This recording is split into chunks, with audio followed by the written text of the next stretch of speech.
जय जिनेंद्र। मैं सरिता जैन काला आगरा से उपस्थित हूँ एक नए टॉपिक के साथ। आज देखा जाता है कि प्रत्येक व्यक्ति कुछ ना कुछ सेवा कार्य जरूर करता है, लेकिन अधिकतर लोग ऐसे होते हैं जो इस सेवा कार्य के बदले में मन में कुछ चाह रखते हैं। ऐसे भाग्यशाली व्यक्ति बहुत कम होते हैं जो कि निस्वार्थ भाव से सेवा कार्य करके अपना कल्याण करते हैं। तो बात उस समय की है जब एक राज्य में एक मंत्री रहता था। बड़ा ही निस्वार्थ भाव से सेवा कार्य करता था। अचानक एक दिन किसी दुर्घटना में उसके दोनों आंखों की रोशनी चली जाती है। राजा भी मंत्री को अपने मंत्रिमंडल से विदाई दे देता है। कुछ दिनों के पश्चात एक दूसरे देश के राजा के पास से उस राजा के पास एक सुरमे की डिब्बी और एक पत्र आता है। उस पत्र में लिखा होता है कि राजा, मैं आपके लिए एक अनमोल तोहफा भेज रहा हूँ। ये सुरमे की डिब्बी है।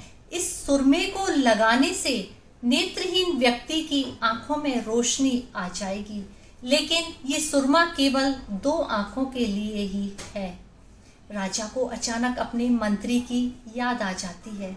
राजा सोचता है कि मैं ये सुरमा मंत्री को दूंगा, जिससे कि मंत्री की सेवाएं मुझे वापस से मिलने लगेंगी। राजा मंत्री को बुलाता है, उसे सुरमा देता है और कहता है कि इस सुरमे को तुम अपनी आंखों में लगा लो। मंत्री एक आंख में सुरमे को लगा लेता है और उसको एक आंख से सब कुछ दिखाई देने लगता है, लेकिन जो बचा हुआ दूसरी आंख का सुरमा होता है उसे वो अपनी जीभ पर रख लेता है। तब राजा पूछता है, अरे मंत्री, तुमने ये क्या किया? अभी तो केवल तुम्हारी एक आंख की रोशनी आई है, दूसरी आंख में रोशनी नहीं आने से सब लोग तुम्हें काना कहकर चिढ़ाएंगे। लेकिन मंत्री बड़े ही शालीनता से जवाब देता है, राजन, मुझे कोई भी काना कहकर नहीं चिढ़ाएगा। मेरे दूसरे आंख की भी रोशनी आ जाएगी। मैंने इस सुरमे को चखकर पता कर लिया है कि ये सुरमा किस चीज से बना है।